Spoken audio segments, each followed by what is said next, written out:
சரி, லாபம். லாபம் எப்படி பார்க்குற? லாபம் இப்போ உதாரணத்துக்கு நீங்கள் ஒரு கொடை வாங்குறீங்க, சரியா? நீங்கள் கொடையை வாங்கி இப்போ நீங்கள் இந்த கொடையை சரியா 800 வாங்குறீங்க. இந்த கொடையை நீங்கள் எவ்வளோக்கு வாங்குறீங்க? 800 வாங்குறீங்க. இப்போ நீங்கள் இந்த கொடையை 1000 விற்கிறீங்க. 1000 விற்கிறீங்க வாங்கி. உங்களுக்கு எவ்வளோ லாபம்னு சொல்லி கேட்டால் எவ்வளோ சொல்லுவீங்க? எவ்வளோ லாபம் உங்களுக்கு இங்கே? உங்களுக்கு லாபம் இங்கே எவ்வளோண்டு சொன்னால் எவ்வளோ? 200 லாபம் உங்களுக்கு. எப்படி லாபத்தை எப்படி பார்த்த? நீங்கள் விற்ற விலையில இருந்து உங்களுக்கு எவ்வளோ செலவு போச்சோ அதை கழிச்சா வர்றது லாபம். இது சரி தானே? லாபம் பார்க்க தெரியும். இப்போ இதே மாதிரி எப்படி நஷ்டம் பார்க்குற? சரி, லாபம்னு போட்டு அதை எழுதிக்கோங்க. அடுத்தது நஷ்டம். நஷ்டம் எப்படி நஷ்டம் பார்க்குற? எப்படி நஷ்டம் பார்க்குறோம் நாங்கள்? எப்படின்டா, இப்போ நீங்கள் ஒரு கொடையை வாங்குறீங்க 1000. இந்த கொடையை இப்போ நீங்கள் விற்கிறீங்க 500. இப்போ உங்களுக்கு எவ்வளோ நஷ்டம்?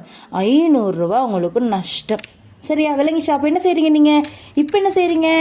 வாங்கிய விட உங்களோட செலவில் இருந்து விற்ற விலையை கழிக்கிறீங்க.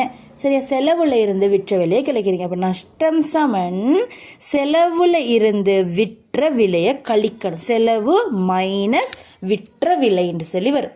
சரியா? லாபம்க்கு இப்படி வந்துச்சு, லாபம்க்கு இப்படி வந்துச்சு.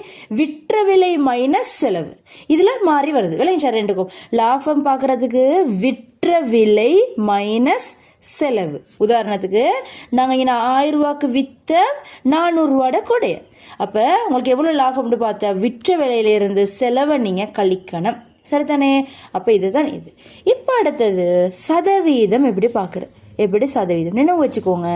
சதவீதம் பார்க்க இப்போ உங்களுக்கு சதவீதம் கேள்வியாக இருந்தால் தர 100 இங்கிட்டு பக்கத்தில் வரும். தர 100 சதவீதம் கான்ஹேண்ட் வந்தாலே தர 100 இங்கே வரும்.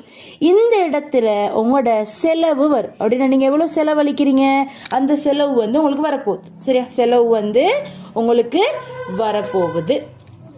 இந்த இடத்துல வரப்போகிறது உங்களுக்கு எவ்வளோ லாபம்னு சொல்லி வரப்போகுது. எவ்வளோ லாபம்னு சொல்லி வரப்போகுது. இங்கே லாபம்.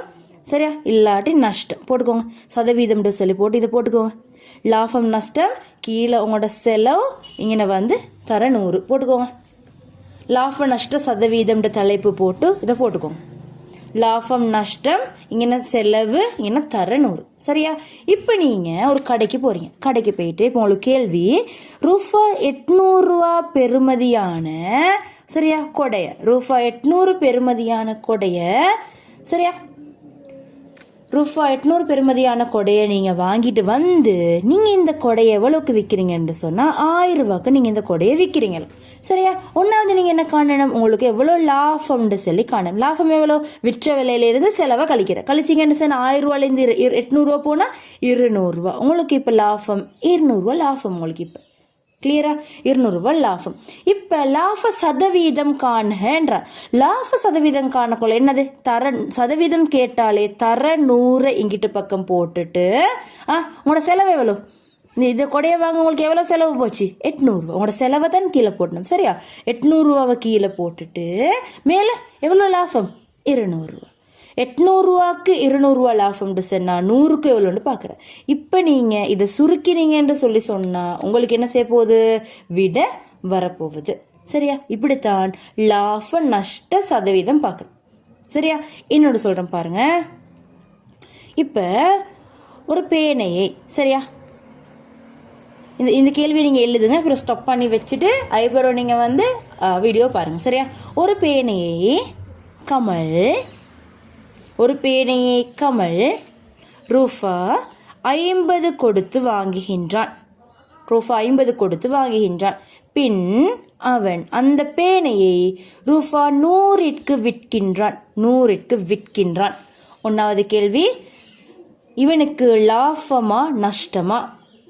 இவனுக்கு லாபமா நஷ்டமா? ரெண்டாவது, லாபம் அல்லது இப்படி லாபம் அல்லது நஷ்ட பெருமானம் எவ்வளவு லாபமா நஷ்டமானு பார்க்கணும்.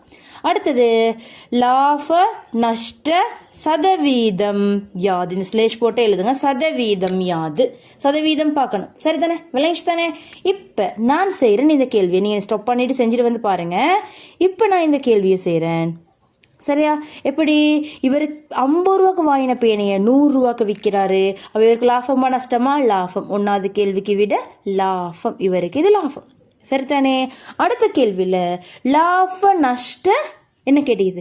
லாப நஷ்ட பெருமானம் கேட்டது. எவ்வளோ லாபம் நஷ்டம்? எப்படி லாபத்துக்கான சமன்பாடு என்னது? விற்ற விலையில இருந்து எவ்வளோ செலவு போச்சோ அதை கழிக்கிறேன். விற்ற விலை 100 ரூபா, செலவு போச்சு உங்களுக்கு 50 ரூபா. அப்போ உங்களுக்கு எவ்வளோ பெருமானம்? 50 ரூபா. உங்களுக்கு இங்கே என்னது?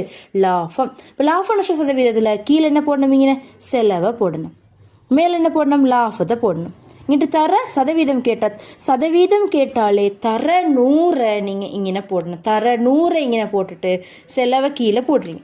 சரி, இப்போ உங்களோட செலவு எவ்வளோ? நீங்கள் எவ்வளோ செலவு பண்ணினீங்க? இந்த பேனாவை வாங்க எவ்வளோ செலவு பண்ணீங்க? 50 ரூபா. 50 ரூபா தான் செலவு பண்ணீங்க. உங்களுக்கு எவ்வளோ லாபம் வேறு கிடைச்சிக்குது? 50 ரூபா. சரியா? தர 100. நீங்கள் இதெல்லாம் செஞ்சு எடுத்தீங்கன்னு சொன்னால் உங்களுக்கு விட வரப்போகுது. கிளியரா? அப்போ இப்படி தான் பார்க்குறேன்.